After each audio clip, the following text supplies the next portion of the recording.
এরপরে আপু আমরা যদি এরপরে জানতে চাই যে আপনি তো আইএলটিএস পরীক্ষা দিয়ে তারপরে স্কলারশিপের জন্য পরে আবেদন করেছিলেন, তো এই আইএলটিএস পরীক্ষাটা কখন দিতে হয়?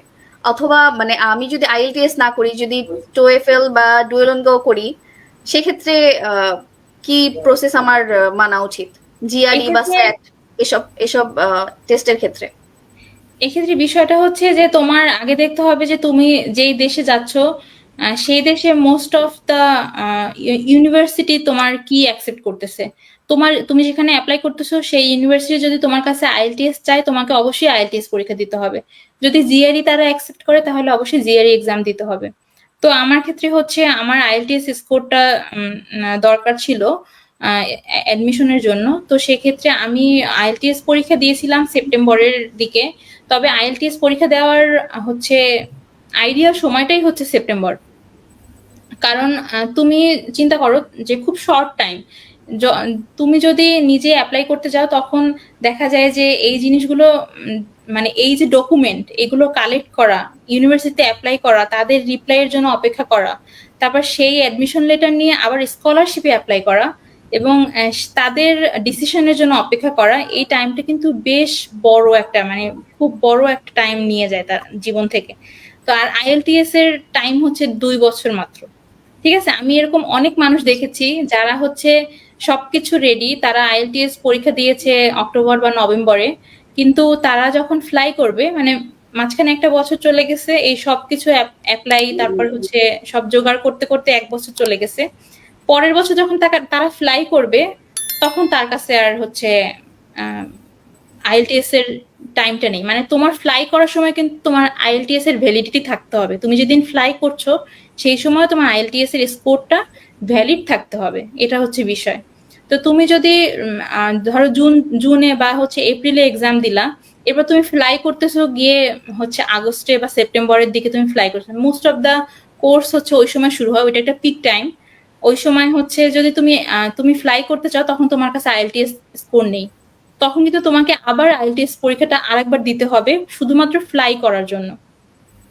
এবং অনেক ক্ষেত্রে দেখা যায় যে এই সময় আসলে মানুষ এত বেশি ব্যস্ত থাকে সব কাজ নিয়ে, যেহেতু একটা দেশ ছেড়ে আসা তো খুব একটা কঠিন কাজ, অনেক কাজ করে আসতে হয়। তো তখন দেখা যায় ওই তাড়াহুড়া আইএলটিএস পরীক্ষাটায় ওই হচ্ছে কাঙ্ক্ষিত যে স্কোরটা আমার দরকার সেই স্কোরটা আসতেছে না, তখন কিন্তু একটা খুব বড় একটা বিপদে মানুষ পড়ে। তো সেই ক্ষেত্রে সবচেয়ে ভালো একটা জিনিস হচ্ছে যে সেপ্টেম্বরের দিকে এক্সামটা দেওয়া।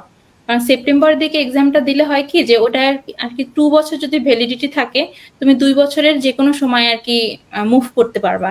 এইটা হচ্ছে একটা সুবিধা। তুমি যদি নেক্সট ইয়ারে যেমন তুমি 22-এ পরীক্ষা দিলা, তুমি যদি 24-ও তুমি যেতে চাও সেপ্টেম্বরে, তখনও তোমার কাছে ওই ফ্লাই করার সময় আইএলটিএস স্কোরটা আছে। ফ্লাই এর দিন থাকা পর্যন্ত থাকাটাই আর কি খুব জরুরি। আপু, এটাই। হ্যাঁ, এই যে আইএলটিএস পরীক্ষাটা কি হচ্ছে আন্ডারগ্রেড লাইফেই দেওয়া যায় নাকি গ্রাজুয়েশনের পরে দিতে হয়? না, আইএলটিএস পরীক্ষা তুমি যে কোনো সময় দিতে পারবা, তোমার শুধু পাসপোর্ট থাকতে হবে। তুমি হচ্ছে তুমি যখন দিতে চাও তখন দেওয়া যায়, তবে সবচেয়ে বেস্ট প্র্যাকটিস হচ্ছে শেষের দিকে দেওয়া। কারণ তোমার যেহেতু 2 বছর টাইম থাকবে এবং তুমি আন্ডারগ্রেডের সার্টিফিকেট ট্রান্সক্রিপ্ট না পাওয়া পর্যন্ত অ্যাপ্লাই করতে পারছো না, সেক্ষেত্রে তোমার অবশ্যই অপেক্ষা করতে হবে যে আইএলটিএস স্কোরটা এমন সময় গেইন করা যখন তুমি একদম রেডি ফর অ্যাপ্লিকেশন সবকিছুতে। এই সময় হচ্ছে আইএলটিএস পরীক্ষাটা দেওয়াটা খুব ভালো, কিন্তু তুমি যে কোনো টাইমে দেওয়ার জন্য ফ্রি। তার মানে আপু আপনি সাজেস্ট করছেন যে মানে আমরা আন্ডারগ্রেড লাইফের একদম শেষ পর্যায়ে যখন, তখন সেপ্টেম্বরে যাতে আমরা আইএলটিএস পরীক্ষাটা দিয়ে রাখি, যাতে শেষ করার সাথে সাথেই আমরা অ্যাপ্লাই শুরু করে ফেলতে পারি। হ্যাঁ, এটা আবার আম হ্যাঁ, এটা একটা ভালো স্ট্র্যাটেজি, বাট এখানে একটা কিন্তু আছে, সেটা হচ্ছে ধরো তুমি সেপ্টেম্বরে পরীক্ষা দিচ্ছ, বাট তোমার হচ্ছে সেই কাঙ্ক্ষিত স্কোরটা আসছে না। তোমার তখন সবকিছু শেষ, তুমি রেডি ফর অ্যাপ্লাই, বাট তুমি ১ম বার পরীক্ষা দিয়ে তুমি ধরো ৫ বা ৬ পেয়েছো। এখন তোমার সেটা দিয়ে অ্যাডমিশন হবে না। তখন তোমাকে আবার ২-৩ মাস, কারণ এটা তো টাইম নিবে তোমার কাছ থেকে। সো তোমার মানে নিজেকে প্রিপেয়ার করার জন্য তোমার যথেষ্ট টাইম দরকার। সো তুমি যখন পরীক্ষা দিলে তোমার রেজাল্টটা ভালো আসলো না, তখন তুমি আবার ২-৩ মাস সময় নিয়ে আবার পরীক্ষা দিলে। সো এই জিনিসটা মিনিমাইজ করার জন্য নিজেকে আর কি রেডি রাখতে হবে যে না, আমি যে স্কোরটা চাচ্ছি আমি যেন সেই স্কোরটা গেইন করতে পারি একবারে।